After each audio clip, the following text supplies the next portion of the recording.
Hey everyone, Jesus here. I want to talk to you real quick about something called Patreon.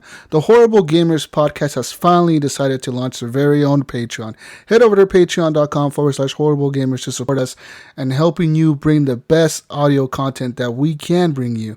And this will help us cover hosting costs and equipment for the show. So please, people, head over to patreon.com/horrible gamers.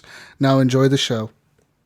The Horrible Gamers podcast may contain content not suitable for all ages. Listener discretion is advised.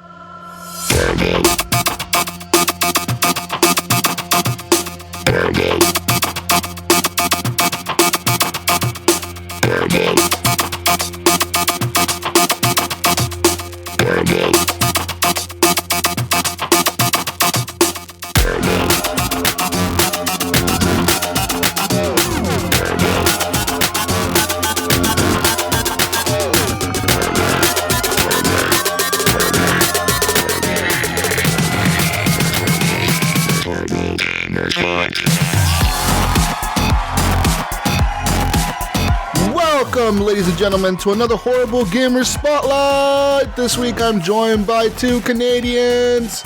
And first of all, I am Jesus Walkslaw. Today I'll be your host, but from the Great White North, I got two people here today. One of them you already know, Ryan Gibson, Gib8777. Welcome back, Ryan. What's going on, everybody? There's another spotlight. Let's do it. That's right. And also from the Great White North, Matt Bradford, Matt McFly. How's it going, guys? Welcome. I'm just a little bit norther. A little norther. 45 minutes norther than Ryan. He's closer to the North Pole. So you got two Canadians. Yeah. That means it's 66% safe. 66% safe zone in this podcast. Oh, man. Matt, we have questions for you this week. Lots of questions. But first of all, I know that you have lots of answers because you, sir, have a lot of interesting things going on in your life. But one of the things that I want to ask you about is a game that you're in. You're in a video game, right, Matt? I am, yeah. It came out October called Debris. It's on Steam. If you go there, it's Debris. It is an underwater first-person psychological... Where's Ryan going now? Jesus. Anyways, he's really interested in it. It is a first-person underwater thriller that, without giving too much away, adapts to your reaction to the game. Okay. So if you play enough into it, you're going to come across kind of forks in the road in terms of the plot and in terms of what's going on in front of you, and how you decide to respond to those situations completely reshapes your ultimate goal. And which is fun doing it because I had to voice 5 or 6 different endings, completely different characters depending on what character the player decides I am. So it was a super neat experience. I did that, another mobile game that's coming out hopefully soon, or it might be never coming out. But yeah, that's it. Debris, check it out. Debris. Will Debris ever come to consoles? If it catches on, they just released a co-op mode for it, and it's getting some more buzz. Like it's coming back on the radar. There's some reviews popping out for it. So. I didn't realize that came out. I want to check that out. Yeah, because in the Debris, the main thing is that you are swimming alongside something called a squid, which is being operated by your partner who's somewhere down there. She doesn't know. She's in pitch dark, but she can operate the squid and help you out. In the co-op, you are that squid. So you have to, converse with the other player to find out where you are, tackle objectives together. So I think that was a perfect addition to it, and I wish this would come out on VR because I think that would definitely make this game a little more fun. I think it would do well on VR just because it's first person. You're underwater, like Subnautica. You know what I mean? It's an underwater kind of going through caves, and that has VR. Yeah, no, totally, and the sound design is fantastic. So so it was a cool project. It's exactly what I want to do. I'm just hoping someone famous listens to it and hires me for their next video game project. Being in Canada makes it hard to really get in the scene, but as you know, Ryan, we've got like Ubisoft and Rockstar. Yeah, there's a lot up here. Cappy, Rockstar. Yeah, Ubisoft's big up here. Have you ever been to Ubisoft Studio? I have. I did a long time ago for VGO, which is a podcast I did full time, and I'm doing semi part time now. I went to, they invited me somehow to go see a Splinter Cell demo before it was released. Yeah. So I pretended to be a real journalist and Go ask Splinter Cell questions and stuff. Blacklist? I can't remember. I game tested that for Ubisoft. That's when I went to Ubisoft as well. Did you? That's funny. Yeah. Did you go into their break room? It was a big open room, and I got to like, tables and a huge bar with like alcohol just coating the back. Yeah. I was like, this is your lunchroom? Like, what? I'm surprised. This is a bar. Ubisoft does not need to charge any loot boxes. They are doing fine. That headquarters is like a gigantic warehouse, like just penthouse lofts for their developers. I'm kind of jealous of that. But anyways, we got track there. Awesome. So Matt, is it hard to be a voice actor for video games? Is it hard for people that might be interested in this career? Yeah. How it's hard getting into it. It's harder getting into it, I think. Once you have the ability to, take a shot at it, even then you don't know if it's going to go anywhere, right? Like, I don't know where my next project's going to come from. But Dave Fennoy, who's kind of like, I look up to, he does a ton of voices. He did the voice in the Walking Dead Telltale games, World of Warcraft. He's like the deep voice for every single character you can think of. He puts it well. He said, video games aren't so much about characters anymore, but real voices. So as long as, if you can speak clearly and evoke emotion and act decently, you can get into voice acting. It's just finding someone that's going to let you and waiting for like Troy Baker or Nolan North to die, because all the major roles go to those guys. Yeah, obviously. But games are becoming so huge, involving so many voices. You look at a game like Assassin's Creed or any of those open world games, they need thousands of voices. So if you want to get into it, just do it, record a demo, whore yourself out, go on shows, talk about how you want to do it, and eventually someone hears you, and eventually someone sends you an audition, and then it's up to you, right? There you go. People, if you're making a game, hire Matt Bradford. Hire him. Please, I'm an everyman. Anyone out there making a game, you got your man right here. That's right. Give him a call. You call us.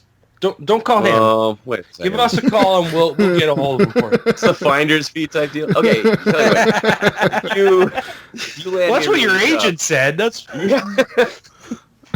All right, well, if you guys get me a job, I'll give you a finder's fee. It might be coffee. All right. So, Matt, do you consider yourself to be a horrible gamer? Can you define what a horrible gamer is? Horrible gamer. I don't know. You got to put the definition to it. We're asking the questions. Well, back off. I am... This is like CNN. Okay, I've defined horrible gamer as a gamer that just plays for fun, who's not going to win any tournaments anytime soon, who's average. So I am a horrible gamer. If you play with me online, I will not carry your team, but I won't let it down. I beat Dark Souls. Please keep playing with me. I beat Dark Souls 3 with a lot of help and a lot of cheesing, and my trophy counts. I'm in level 22 PlayStation trophy count. Ooh. So I play a ton of games, and I'm a trophy whore. So that's my definition of horrible. Like those trophies. Okay, you know what? There's a program in the States, PlayStation trophies, where you can substitute them or trade them in. Yeah. To get discounts off game. Why isn't this in Canada? I'd own like a division of Sony. It'll probably come up here eventually. It's like the Microsoft Rewards program. Yeah. That used to be only in the States, but it's up here now.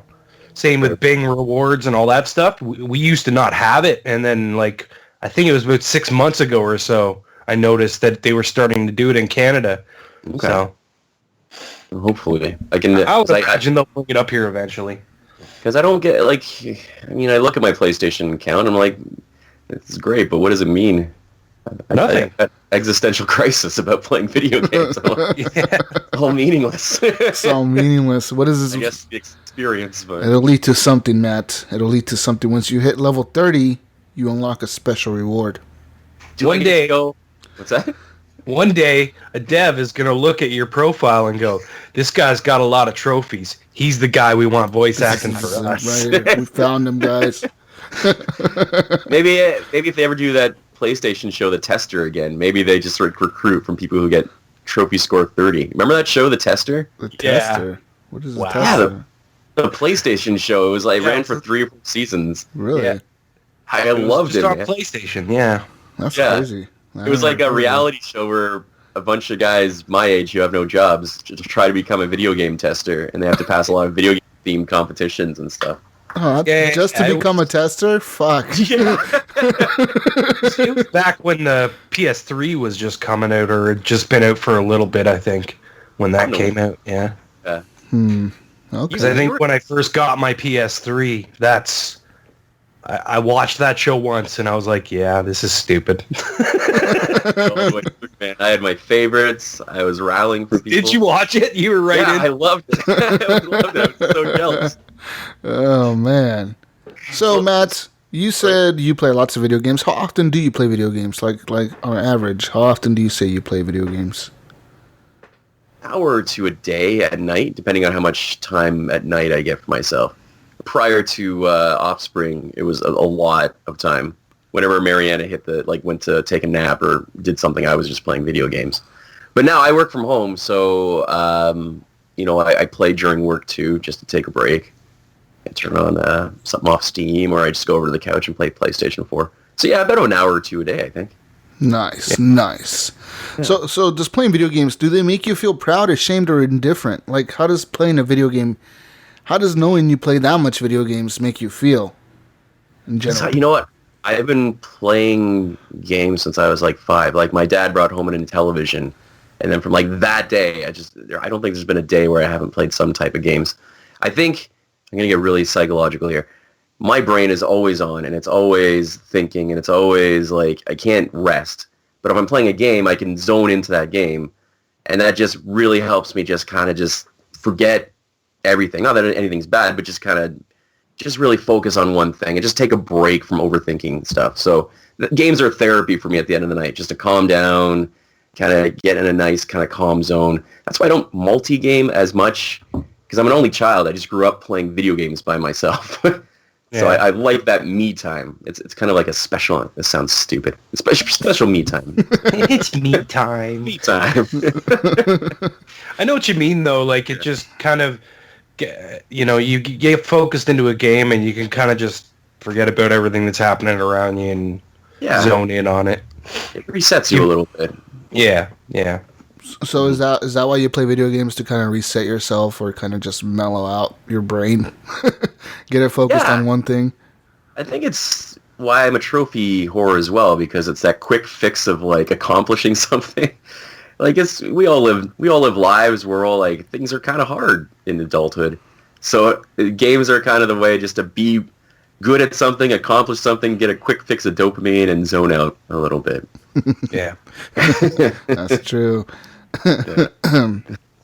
So, Matt, what do you prefer playing games with? You prefer playing with people online or in person, or neither? Like, which one do you prefer the most, or both? If I had to pick playing with people, I'd pick probably in person, like people over at my house playing video games. Because that's what we all grew up with, right? We all grew up with going over to a friend's house playing Halo or Super Smash Brothers, or being in the room and just like drinking Coke and eating pizza and having fun that way. Right now I love playing Super Mario with my son, and that's a really cool experience, just kind of being Cappy on the new one and just letting him do his thing. And that's been just a good way for us to hang out too. So yeah, definitely in person, I think. So speaking of your son in Super Mario, oh shit, yeah. Are there any downfalls to having children playing on your console? Yeah, I told this story on VGO. So I had 600 freaking power moons, and I was just on that last darkest side of the moon thing, and I was going for it. And I come down, and Xander's like, "I saved my game, Daddy." And I'm like, "Oh, that's cool." And I'm looking at his files. I'm like, "Proud of you, son." Seems to be 2 of your games saved and none of my games. What happened? And he's like, "A box came up, and I clicked it." And I'm like, "You clicked overwrite, I see." Oh, man. I was like a month and a half of like power moon collecting down the drain. And so my mission has been, I've been watching him, and he's almost at 600 now, so I'm almost going to like just duplicate his file and pick up from there. Or, and my wife doesn't agree with this, or I might just show him how it feels. Oh, man. Teach him a really tough lesson about game save management. Yeah, but you won't do that because then you don't get the 600 moons back. That's right. Plus, it would scar him for life, man. That would be trust issues for the rest of your life. Yeah, really. Yeah. Traumatize your child. Yeah, man, he probably grew up like a murderer or something like that. My dad erased my moons one day. He just carved. I'm He just gonna kill everybody. His victims. He just carves like power moon numbers. Like, 601. You're 602. If I can't have the real thing, I will take it out on people. Oh, shit. Oh, man. I probably won't do that. That's crazy. So, Matt, another question here. Let's move on and down the list. Do you feel that video games have affected your life in a way that's more positive, negative, or neither? Definitely positive. I made friends out of it. Oh, did you win? I want a coffee. Nice. I haven't won a single... We have Roll at the Rim to Win in Canada. It's a huge event over here. It's a national event? It really is a national event. To be honest, I won this coffee and one donut since the thing started. That's I've it. won zero. I've won zero. I've won Please Trade. I drink 2 extra large coffees a day. Damn. Well, the odds are in your favor then. No, yeah. not. The video game question, I think definitely positive. Like I said, I've met a lot of friends through it. Most of my socializing is through video game related stuff, right? It's how I've met a lot of you guys, VGO, that community there, the people I chat with every day. And like I said, it's just I love playing games. I'd rather my kids. What was that? I'd rather my kids grow up playing games rather than watching YouTube. Like, I don't mind if Xander's playing games. It's not all day, but like problem solving, you're learning how to overcome frustration and hard things. So, yeah, definitely positive. Well, sometimes learning to overcome frustration. Yeah.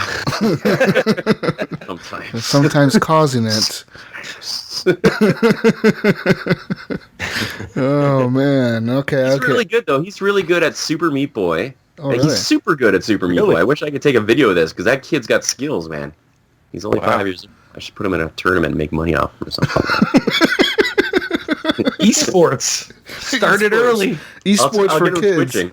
Yeah, twitching, that's what the kids are calling, right? Streaming? There you go. I always thought about that. I always thought, like, someone needs to come up with a platform for kids to stream games and just have a kid stream a game. I bet other little kids would watch that kid. You know what I mean?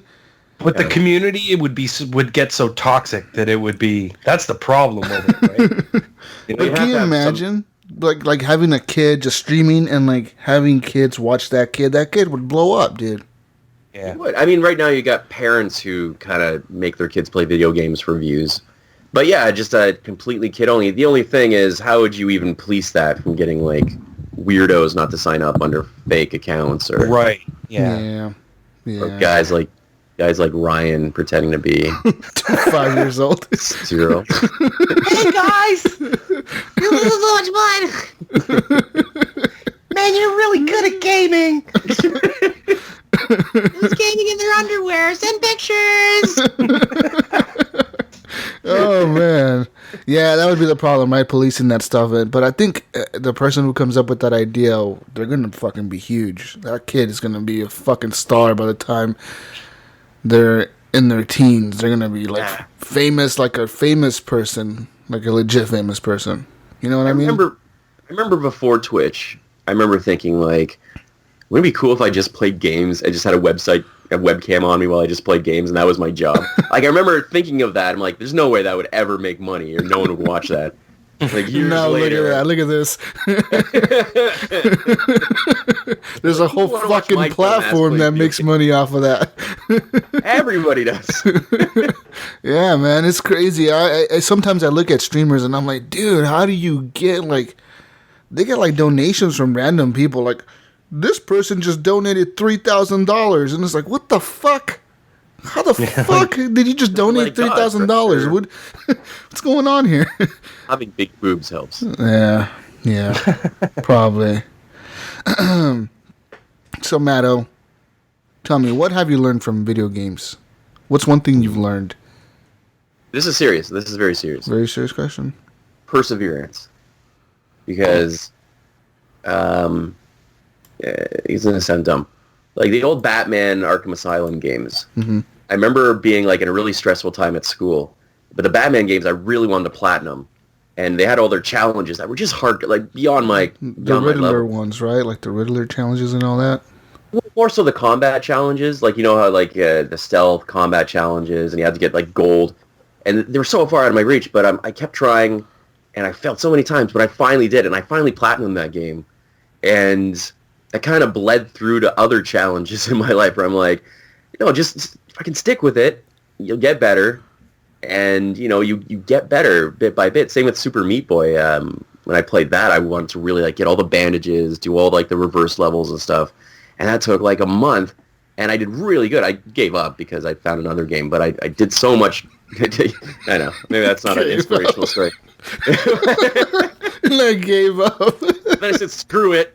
Gave up. So I didn't No, learn but that game was hard. That game was super, super hard. I don't know. Just be like all inspirational and all those things. Like, I gave up. It was too hard. This is the inspiration. This is the greatest thing ever. And then I just gave up. I had to walk.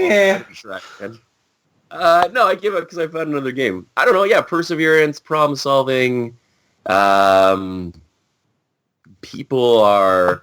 Yeah, right, Matt. You went to the store and you were like, how can I not have to play this game anymore? I'll just buy new ones. There you go. Threw it out of my house. True, it was on my hard drive, so I threw my PlayStation out the window. Yeah, no, I probably learned a lot that I don't even recognize from video games. Yeah. Like the story I told was like, I learned how to drive stick in a car. Yeah. From playing, do you remember the arcade game Hard Driving? Not When really, it was no. all like, it was all blocky looking and there was Yeah. a loop and you actually Okay. sat in the car and you had the stick shift and everything. Yeah, Hmm. that's how I learned how to drive stick. That's right. That's awesome. Through that game. Yeah. That's awesome. Yeah, I probably picked up some like practical skills. Yeah. A lot of gunplay. Like I could probably shoot up a lot of people from what I've learned in video games. Oh no. Not what we wanted to hear, man. Are we really going here? No, man. I've never touched a real gun, but you put one in my hands, I could probably. It's just in there, right? You Like think so? years. You know what, Matt? I feel the same way, and I'm the same as you. I've never had a gun. I've never shot a gun in my life, Yeah. and I'm actually proud of that. I don't want to shoot a gun. You know what I mean? I don't want to ever have to shoot a gun in my life. You know? Yeah. But I'm pretty sure that if someone put a gun in my hand, I would be able to shoot it and hit a target at least. I think so. Think so? I think so. Yeah. The Canadian I smell gun a test. competition. No, you're not going to get me to shoot a gun. That's what This you're is where thinking. Ryan and I do a video of us going to a shooting Going to a gun range. seeing how well You guys don't know how to shoot a gun. You're like holding them all wrong and shit. Hey, Matt Bradford shot by Ryan. two idiots fatally shot in stand-up.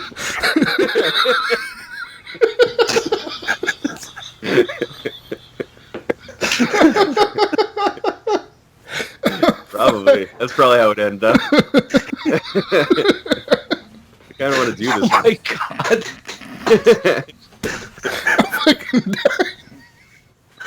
Video game challenge goes bad.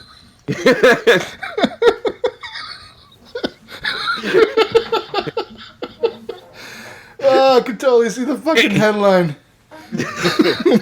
Man. Shit.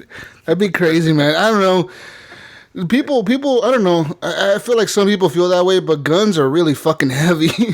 They're heavier than a fucking controller, man. They're really heavy. Like, I remember when I was a kid, I shot a shotgun once, and that thing was fucking heavy. I remember just when they first handed it to me, I was like, holy crap, this thing is heavy. Like, you don't realize how heavy a gun is until you're actually holding one, right? And people think it's so easy, but those things will fucking break your wrist, dude. Probably the recoil too will break your shoulder if you're not doing it right. Yeah, well, Yeah. you gotta, hold it properly, or it's gonna kick my fucking face. Can't wait to try it. Matt and Ryan go to the shooting range, try to hold the gun like a controller. Oh man. We should get together and go to like Dave and Buster's and like just film us shooting like time cop guns. Oh, I'm good at time cop. That makes you think you're good at guns. That's the same problem. We need to get our hands on real firearms. Real fire. Okay, guys, you go ahead and do that somehow. Oh, so Matt, how much gaming do you consider to be too much, and why? Like, what is the point where gaming is too much gaming? Like, where you would say I need to cut this off in my life? I think it's for each person. Hi, Wink. Thanks. I think it's. Hello. I think it's different for each person. But if you start skipping social events or things that used to be important to you to game, maybe it's getting to a point where you need to reprioritize a little bit. But I wouldn't say there's any real limits. For some people, it's 8 hours a day because they can. I mean, Ryan's on vacation. Play away, man. You've got time. But, if it's affecting your work, if you're calling in sick and stuff, then, I don't know. Games aren't going to pay the bills, Unless you Twitch stream. Well, yeah. That's right. We just talked it could. Realistically, probably not for us, right? Yeah. I don't know. I find I used to be able to do marathon sessions like all day. I find if I play for even 2 hours now, I start getting a little bit, okay, I just need to take a quick break, refresh, do something else and come back to, like, my interest in the game gets lost a little bit.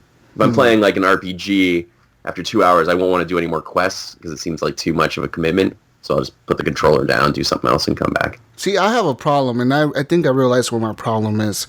The other day I was playing on PlayStation, because I just got a PS4 Pro, right? And I was playing, I forget what game, some fucking game on PlayStation. I was playing it, and I have a problem, guys. My problem is not knowing what my friends are playing online. So most of my gamer friends are on Xbox, and I have, you can see the list of what they're playing, what they're doing.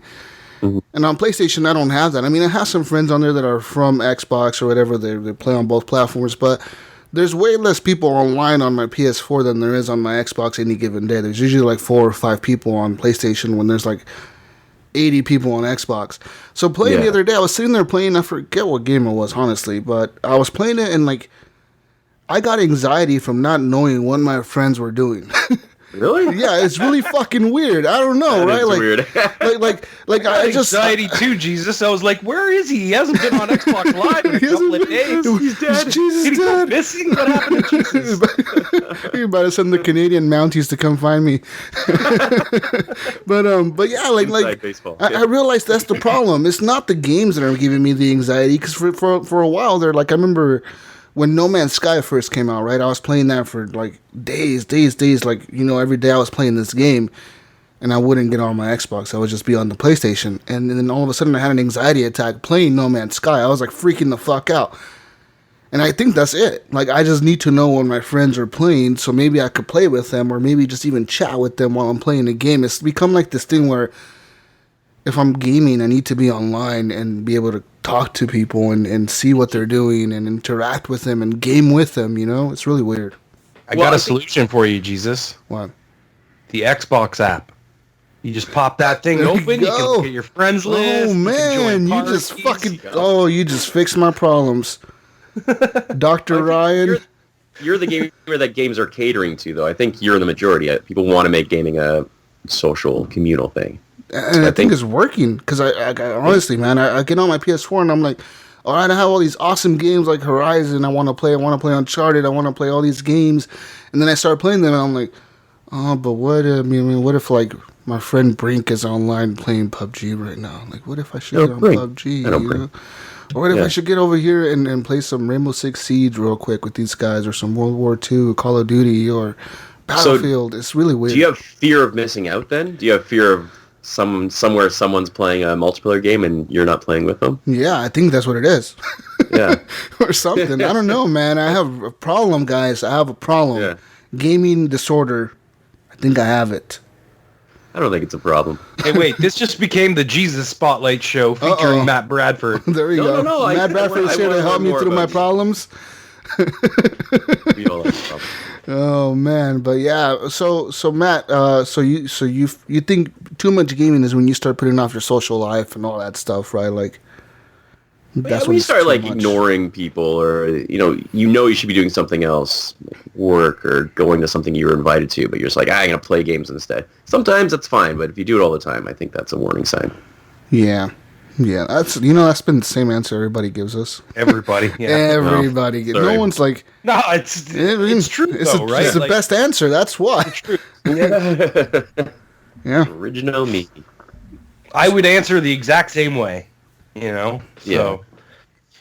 I mean, there's people in like Japan who don't even leave their houses. Like they're online all the time, and that's their world to them, right?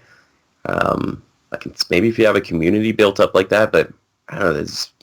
You got to get out. You got to still, I think, do things and see people, and you got to balance. All about balance. Real world. Yeah. You see that new game coming out? I don't know who's making it, but there's a company making a new game. I don't know if it's in VR or not. It probably will support VR. But it's like the Oasis in Ready Player One. It literally is the Oasis, pretty much. Like, they even mention the Oasis when they're, like, playing their trailer for their new game. It's a Kickstarter game, and these guys have been working on it forever now, and they just launched their Kickstarter, and they raised so much money, already beat their goal or whatever. But they're trying to make an online world that's persistent and living, and you can create your own character, and you can buy a house in this world, and you can live in this world and work in it and make money on it. Yeah. Really weird, man. But that's what it's going to happen. Someone's going to do it, right? Like that's just a guarantee that there's going to be a place like that in VR. Yeah. And then it is going to be a lot of people kind of making the choice whether to live a VR life or live a... Oh, that's my phone. Don't worry about it. I'm looking over at my phone like everyone's checking their phone. Yeah. Like, I know I put mine on silent. Sorry, guys. I had to replace my phone, so I got a loaner phone just now. All right, I'm turning it off. Oh no, what happened to your phone? My mic wouldn't work. It was an LG G6. I was supporting a third party, an independent, and the mic kind of broke on me. That's what happens. That's what happens. Yeah. You get a good phone, Matt. Definitely won't go Apple. So it's between Samsung. Samsung is a good phone. I like the S8. It's a good phone. Yeah, I'm usually a Samsung guy, but the LG I was like, I'll give it a shot. I've never tried another phone. I'm a wild guy like that. I like to try different phones. You live a life on the edge. Check out the Pixels. Yeah, the Google phones Pixel are nice. Yeah. There you go. That's what I'm rolling.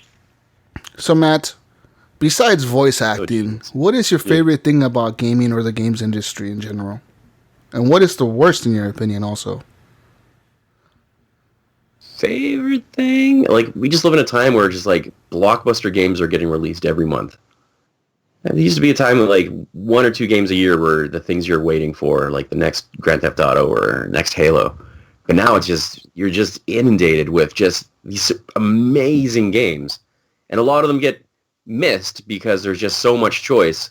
But, there's so much to play. So I think it's a great time to be a gamer. And I think I also like how the indie community has so many venues now to make their own games, and you're seeing a lot of good stuff come out of indie developers, stuff that wouldn't have a platform before. I think the worst thing is the community's judging a game before it releases. Like, games now are made or broken, it seems, before they even release, and everyone's got their camps, whether it's going to suck or not, and it gets released, and there's always the inevitable... Here's a YouTube video of a glitch I found. It's a game breaker. Ryan's dead. I think the video game community is it needs to support gaming. It needs to bring back the love a little bit, man. It's not. We're not dealing with anything life altering. It's video games. We get so up in arms around video game issues sometimes. Like, just relax. It's like Star Wars Battlefront 2. At the end of the day. It was bad. It was shady practice, and I'm glad EA got their hand slapped for that.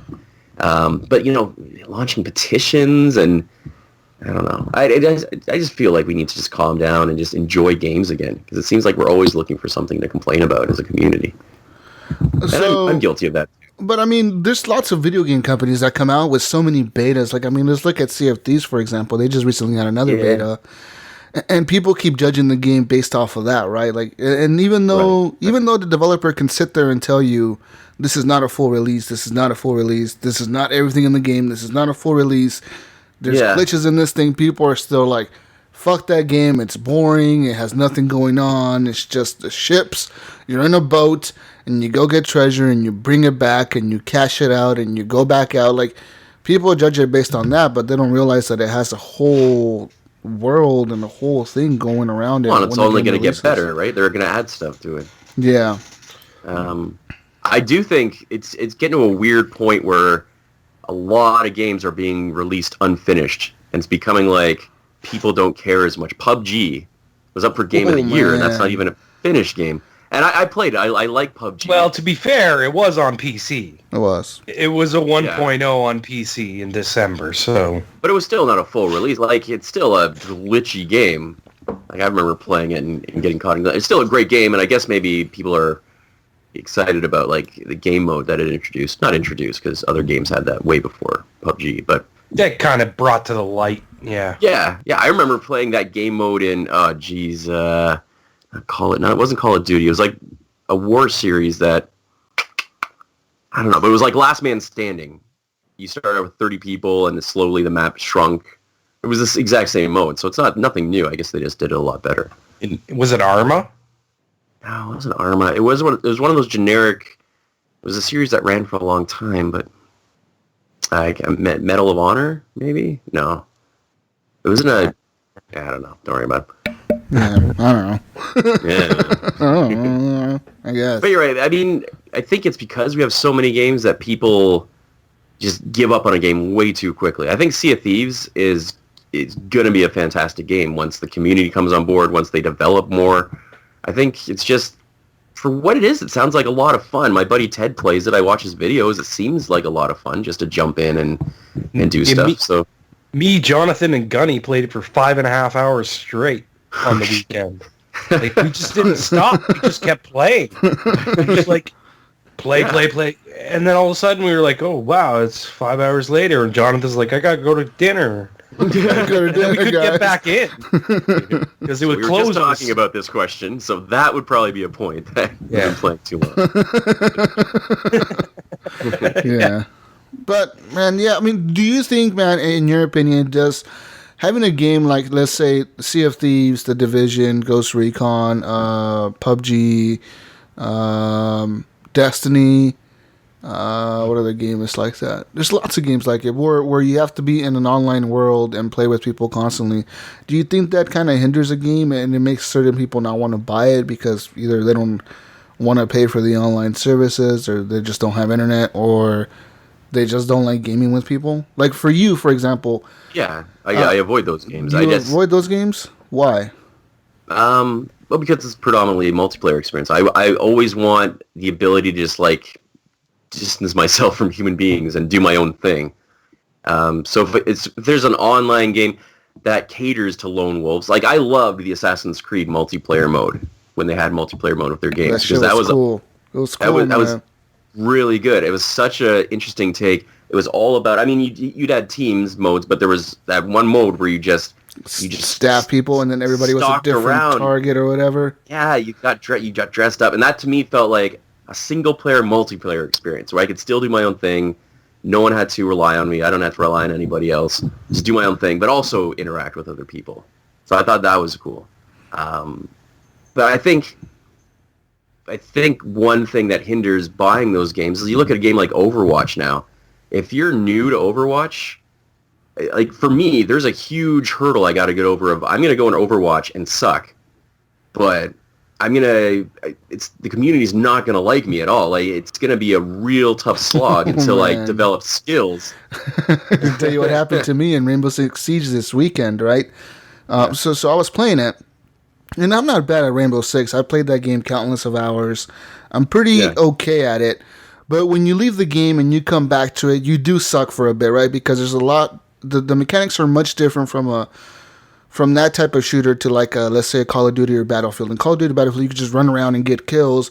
In Rainbow Six Siege, just you get killed, you're out for that round and you're done, right? But I was playing this match with people online, and these assholes kept team killing me and voting to kick me from the match just because I wasn't ranked. Because the season reset or whatever. So like, that's bullshit. Yeah. Every season resets, and every season you have to go in and play ranked matches, and the ranked matches kind of give you a rank or like how you stand, right? Like gold, silver, platinum, or whatever. But I haven't done that for the new season. Because I didn't want to play 9 matches that each match is like 6 rounds, so they last like 40 minutes each match, like pretty much is 40 minutes.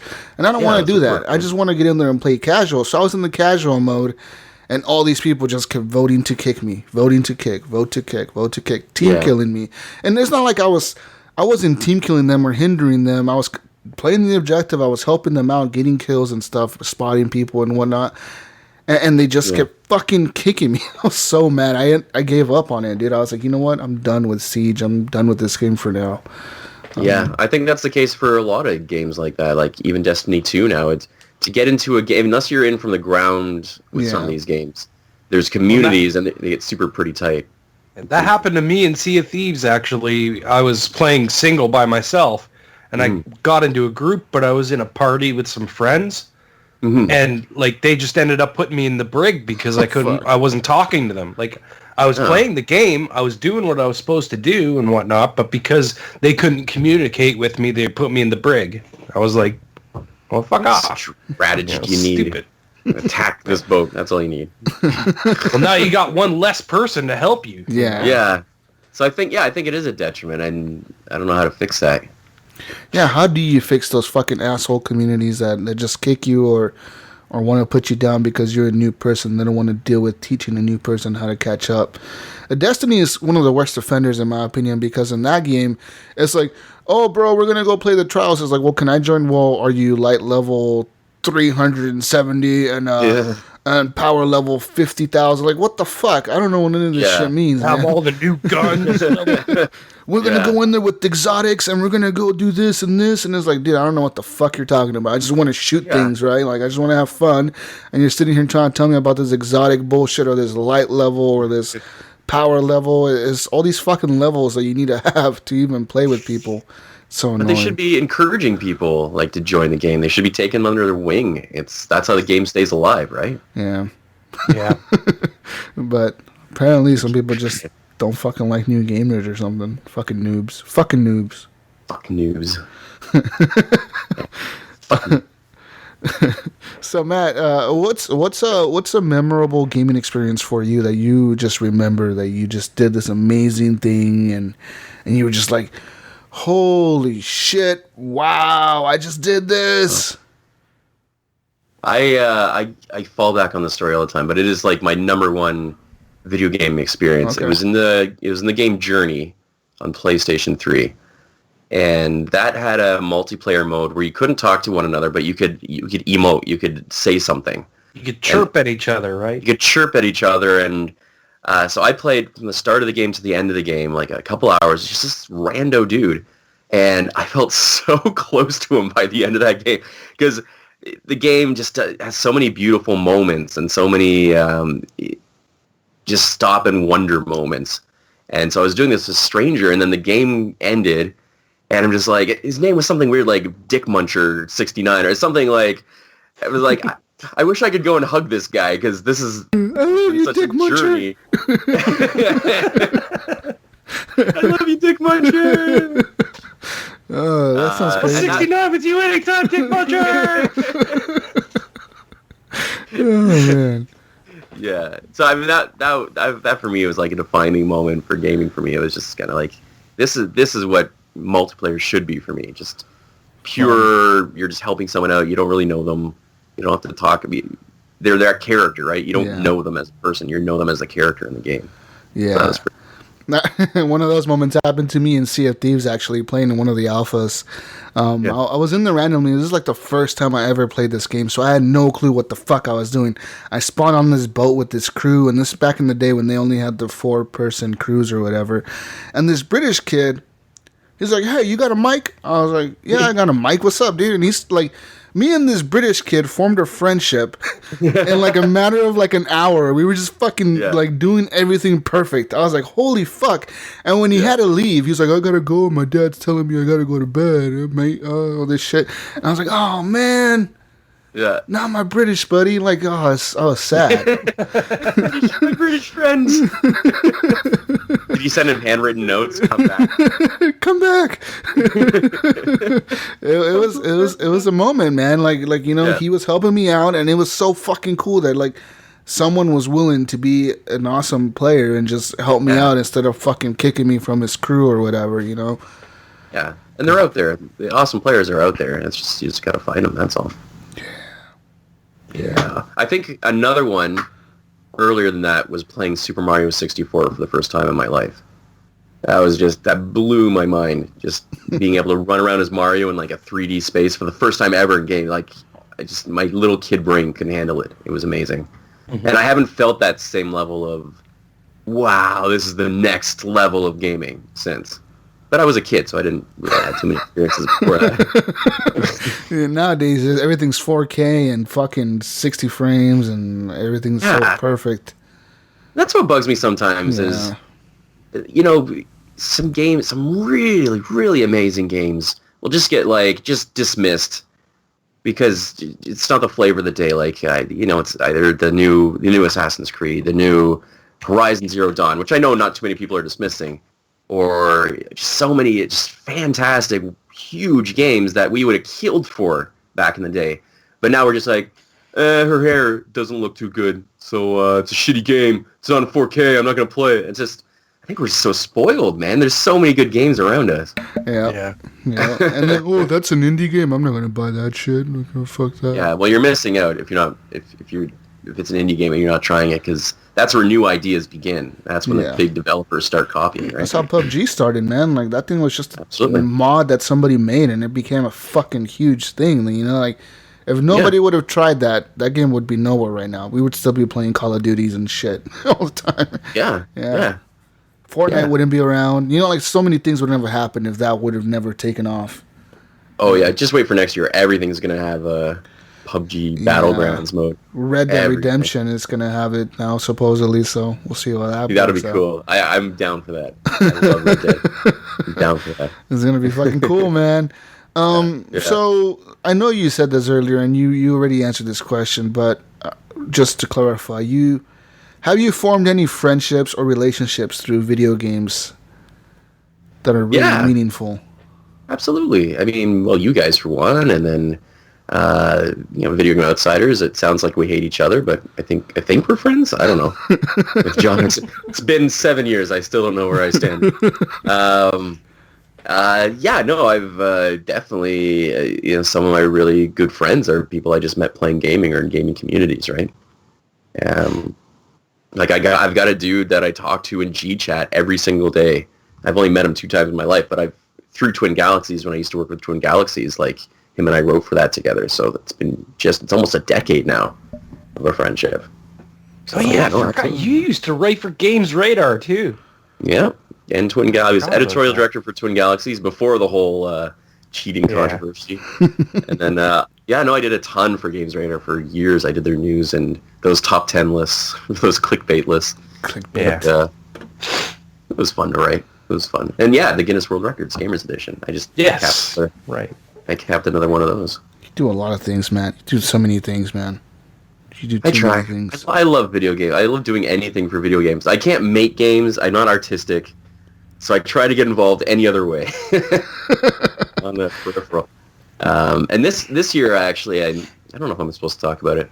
I don't know if I signed an NDA. Ooh. No, I'll let you know. But I'll let you know. I got to interview the heads of a lot of the video game charities like Child's Play and Smash the Record, the Super Mario Marathon, Mass Effect, like a ton of those guys, and I just got to just chat with them about it.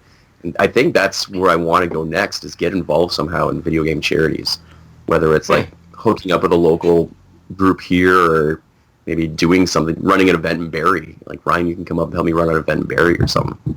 Yeah. Just do a Child's Play. If you want to hold a charity event somewhere, I might know a real cool place that we could go to that has about 75 pinball tables in it. Yeah. We could do a charity event if you want. I could talk to the guy about it. So like just a thought. Where is that again? Kitchener? In Pickering. Pickering. Do people live in Pickering? Yeah. I grew up in Pickering. You're the survival. You're that one guy. Pickering's the Springfield of Ontario. It has the power plant. Oh, yeah, that's right. The Pickering power plant. That's right. That explains a whole Sounds lot. like a made-up town, guys. Why are you guys making things up on the show? Guys, stop making up names. Power. Pickering, come on. This sounds like Let's a get totally coal. made-up name. Let's get that coal industry back up. Matt, what did your parents think of video games growing up? Did they like you playing them? Did they tell you not to play them? Did they tell you you're wasting your time? Did they support you playing them? Yeah, there was a weird period where, like, growing up, they didn't care too much. I got a lot of, like, you've been playing this for a long time, maybe stop. But then I became an adult, and I kept on asking for video game gifts or video game cards for my gifts. And I'd always get, like, the stink eye from my dad or my mom. But then I started doing work for the video game industry, and they started to see that I'm not outgrowing this. This is my hobby. This is what I love to do. So I think now they're totally cool with it. But I think there was a period where, our son's not maturing because he keeps wanting He's video a fucking games. nerd. God. Yeah. I mean, it's not like I come from a family of jocks. My dad was a writer. Well, he is a writer. And my mom is my mom. I mean, it's not like me becoming a nerd was a big surprise. Awesome. All right, Matt. So I got a very important question for you. Where do you see the future of gaming going in 10 years? And how will society perceive games in the future? Like, how do you think it'll affect people's perception of games in the future? 10 years from now, 2028. 10 years from now, it's going to be so ingrained. Just as everybody talks about what movie do you see on the weekend, it's going to be what game do you play on the weekend. I mean, it's because it's us. It's our generation, right? We're coming up. We're making that such a normal thing. I don't know one person my age who doesn't game in some form, whether it's something on their phone or on a console or on their PC or it's a casual game. Like, everyone's got a game, and it's such a unifying thing now where it wasn't as much before. So in 10 years, once you got that virtual reality going, I think you are going to get the World of Warcraft for VR, and that's going to be the next thing that people are worried about, and that's going to shape a lot of stuff, I think.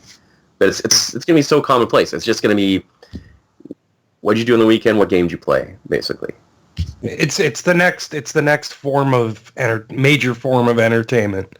Yeah, I mean, in a lot of ways, it's interactive, unlike TV. That's not, Yeah, it's something that you actually work your brain to do. Yeah, I remember one time I was working at a radio station, and the girl there was really looked down her nose at me because I played video games, but all she did was watch The Bachelor every night. It's what is the difference? Yeah. How are you placing a value judgment on video games when people have been zoning out the TV for decades? It's what I enjoy doing. It's a waste of time. You're wasting your time. Watch The Bachelor. So doom kills people. Watch The Bachelor instead. Yeah. I agree, man. I think video games are going to be the next big... Well, they already are the big thing, but I think they're going to be a bigger thing in 10 years. And you're right. I mean, I really do see TV shows dying. I see them becoming more interactive, I think. Where you might see a TV show, but you're going to have a chat on the side. Yeah. Where you can just chat with people about the TV show while you're watching it, I think that'll become a thing. Mm-hmm. And I always thought a really good app would be, and don't steal this idea, is where it's kind of... Hang on. This is going to go live to everybody, so make sure you patent this idea before Patent pending, Matt Bradford's idea. So it's an app that picks up whatever you're watching, like a TV show or movie, and places you in a random audio chat room with just people around the world. Maybe just limit it to 6 people. There you go. Just 6 strangers you're watching the show with, and just getting your reactions, and you can jump from group to group, or you can set your own group. But it'd just be your little app companion. I think that would be cool. That'd be pretty neat. Canadian. But it would pick up, right? Just shut up. Shazam picks up songs, it would pick up what show or movie you're watching, or whatever content you're watching. You create a chat room just for that. Oh yeah, I mean, yeah, like I agree. That would be awesome. Like I said, I want like a chat. Like if you're watching a football game or a basketball game or a sporting event or whatever the hell you're watching, the Super Bowl, we'll say. Yeah. It'd be so cool to fucking have a chat on the side. Yeah. And you see what people are saying constantly, like, oh, fuck this team, I can't believe they just did that, or what are they going to do next? You know, like, you know. But here's the thing. For a football game, that chat would be going a mile a minute, just fucking... Yeah. You'd never even read the comment. You need audio. I think audio chat would work best. Oh, God, that would be even worse. You'd have people playing music in the background. Just be everyone talking over each other all the time. It's true. Good ideas are always ruined by people. It has to be like you meet in a room of crazy chatness, and you can go off into a separate room with the people that you want to talk with. I guess you just pick up the phone and do it. I don't know. Pick up a phone and do it. Yeah, there's this thing called text messaging. Oh, there you go. Guys, okay. You got contacts, call them numbers. Whoa. And you can voice activate your contact, one direct communication while you're watching it. You mean actually talk to somebody on this thing? Yeah, hands-free. What? Yeah. This is fucking crazy. This is the future. Yeah. Indian Patent Society. Oh, man, that's nuts. Yeah. Oh, fuck. It's going to be crazy in the future. I can't imagine what video games will be like in 10 years, dude. I see games like Horizon and games like, for example, on the Xbox, you know, we see games like Tomb Raider and Gears of War. These games look so fucking real sometimes. They're just so crazy. I can't imagine what they look like in 10 years. There was a picture on Reddit today of just like Tomb Raider from 1998 to 2018. Oh, wow. It was just light years different. So can you imagine 20 years from now? It's going to be realistic people in a virtual reality. Like, once they get virtual reality porn going, like, that's going to be the downfall of society, I think. Yeah. Wait till you just put a contact in your eye, and that'll be your VR fucking thing, like a contact in your eyeball. I'm pretty sure VR porn is a thing already, and it's not good. Yeah, it's a thing. Yet. I always have to watch those videos. I won't get into it. Oh, man. There's always those VR videos, and you're like, I wish I had a VR headset. Matt, do you listen to the Horrible Gamers? And if so, when did you start listening to the show? And if you don't, it's okay. We don't take offense. If you don't, you're a busy person. Regularly. But if you're broadcasting live on Facebook, like you used to do, I'll lurk on the Facebook page. When did I start, though? Yeah. I don't know. You guys have been doing this for a little while, so I don't know. Like I said, I kind of just lurk in the background. No? Okay. That works. That works as an answer, I guess. I don't know. I mean, I was going to ask you what your favorite HGP moment was, but I don't know if you have one. There's a Matt Bradford came on like months ago. That was guy. A really insightful episode. Yeah, that guy came on. You know, Matt, when you came on, that fucking episode got so many downloads. Every time you come on, so many downloads. Get like a bazillion downloads. What's up with that? No idea why that's happening. I absolutely do not. Are you hacking the internet or something? Are you doing all these downloads? My Russian bot army. Are they downloading all these shells? What's going on here? Yeah. I found out how to actually get them to work for you, and it's fantastic. I once had overnight 10,000 new Twitter followers. Oh, there you go. And I felt like a rock star, and then I realized they're all like bots, and then they corrected and the score went down. Deleted all your bots. Yeah. Oh man, that's crazy. Yeah. Like 12,000 followers. I'm like, I'm doing this. I'm making it. Look, Mom made it. Mom, I'm doing it. I listen to, for context, I listen to 3 podcasts. I listen to My Brother and Me, Comedy Bang Bang, and what's the other one if I have time? Horrible Gamers. Yeah, Horrible Gamers. There you go. And No Sleep Podcast, because that's fun. Yeah. Mm-hmm. Let's talk about the No Sleep Podcast real quick.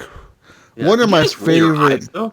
No, one of my favorite podcasts on the fucking internet. It's the No Sleep No Podcast. Sleep Podcast. Yeah. No, let them It talk. really is one of my favorite podcasts out there. The fucking production on that shit is crazy, man. The music, the effects, the whatever the hell wizard magic you guys are doing over there. Matt, you were on it not that long ago, actually like a week ago, right? That you were on the last episode. Body pillow. Right, dude, that story. If you haven't heard that fucking story that Matt did on the last, I think it was the last episode of the season or whatever, it was fucking nuts. Oh, you fell in love with an anime pillow. You were all in love with it and shit, having sex with this pillow. There was a 30-second sex scene with me and an anime body pillow. There's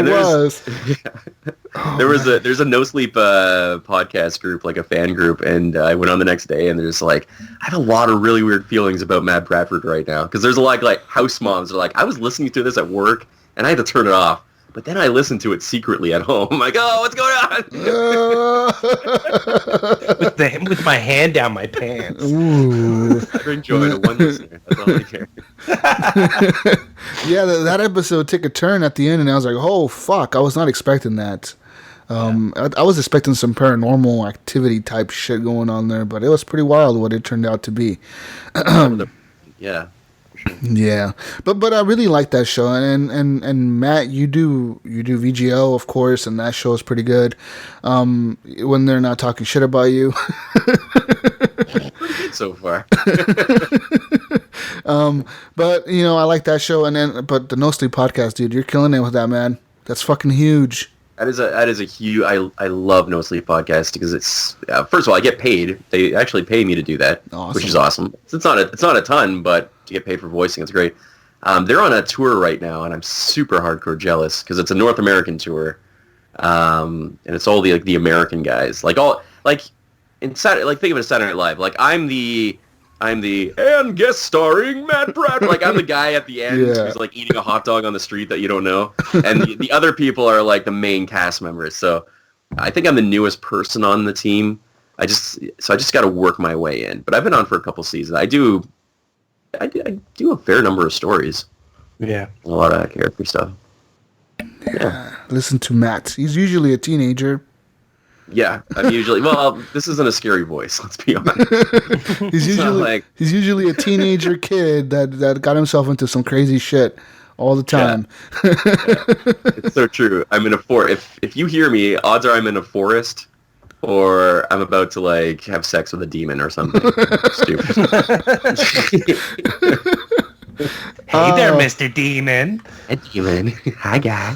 Fucking Zombie Cast 2, Monday nights. Zombie Cast, listen to that, yeah, with our friend Ted and Sean Apple Freeman. Sean iPod Freeman. Yeah. Oh man, so awesome. Thank you for coming on, Matt. I mean, I really appreciate this. I know you're a busy person. I know you take time out of your day to come on and do this. If you want to listen to Matt, you can find him, on all those shows. And Matt, they can also find you in video games, and hopefully in a lot more video games coming here in the future, right? So I hope. Uncharted 5. Appreciate you guys letting me. The Last of Us 2. Gears of War Uncharted 5. I could be like Nathan's little brother that he. Halo 6. He didn't know he had. Yeah. Halo 6. Matt Bradford is the next. Master Chief, we gotta get those covenant. There you It's go. Master Chief's teenage son. Here come the dropships. Oh. And then you hear him every week on our show on the intro, guys. He is the voice that does our intro. Matt, we appreciate it so much. You guys are awesome. Really Thank you. Thank you for coming on. And with that being said, you know where to find us. You know where to find me. You know where to find Ryan. But, Matt, clarify real quick for the listeners in case they just didn't listen to the last 10 minutes where they could find you. Promotion. Just at Matto McFly, MattoMcFly, and that's Zombie Cast, Video Game Outsiders, and No Sleep Podcast. Well, there you go. And buy Debris. Next. Buy Debris. Buy Debris. Buy it. Buy like 1 million copies of that game. Keep buying it. Buy new computers to buy Debris. Make new Steam accounts every day and buy the game. Yeah. Instead of Don't mining need to buy new Bitcoin, computers, dude. That's way too expensive right now. Just keep making new accounts and keep buying debris. That's treat it like cheaper. Bitcoining, except you're investing in my future. Just keep on buying new computers to mine for debris downloads. And then buy it on Steam, but buy it as a gift, and then gift it to some developer. So hopefully that developer plays the game, and then hears the voice of Matt Bradford, and ends up getting a hold of him for this for Uncharted 5. I don't know what you're paying this guy, but this guy deserves a raise. That's a great idea. That's a great idea. He's Canadian. I mean, He works for donuts. and coffee and Tim Hortons. Donuts. And thank yous. And sorry. Sorry. That would be one thing in our gun video, just be us going sorry all the time. Sorry. Oh man. All right, people. That's it. We're done. We're going to be back next episode of The Horrible Gamers. Enjoy this. And if you want to be on the spotlight, you know where to reach us. feedback@horriblegamers.com. You can find us on Facebook. You can message us personally. You can message me on Xbox Live. Message Ryan. Get a hold of Gunny. Any of us will get you in contact to get you on the spotlight if you want to be on it. You know where to find Matt Bradford if you want him in your video game or voice acting for you. Or maybe he just voice acts for like birthdays or something. I'll do anything. Like Literally. happy birthday, and then Matt will like say something for you or something. If you need like birthday gram cards, There you go. you know, Any gram you can cards. voice them. If you need to announce like a death in the family, it's just like sad to inform you that your husband is dead. Matt Bradford will break the news for you guys. Yeah. Just I'll be a bad news breaker. there you go. Oh fuck. He has lots of uses, people. He's a very resourceful person. But we're done. Peace out, Brussels sprouts. We'll see you on the next edition of the Horrible Gamers podcast. Bye. Clean your controllers and go to bed. Goodbye. Yeah.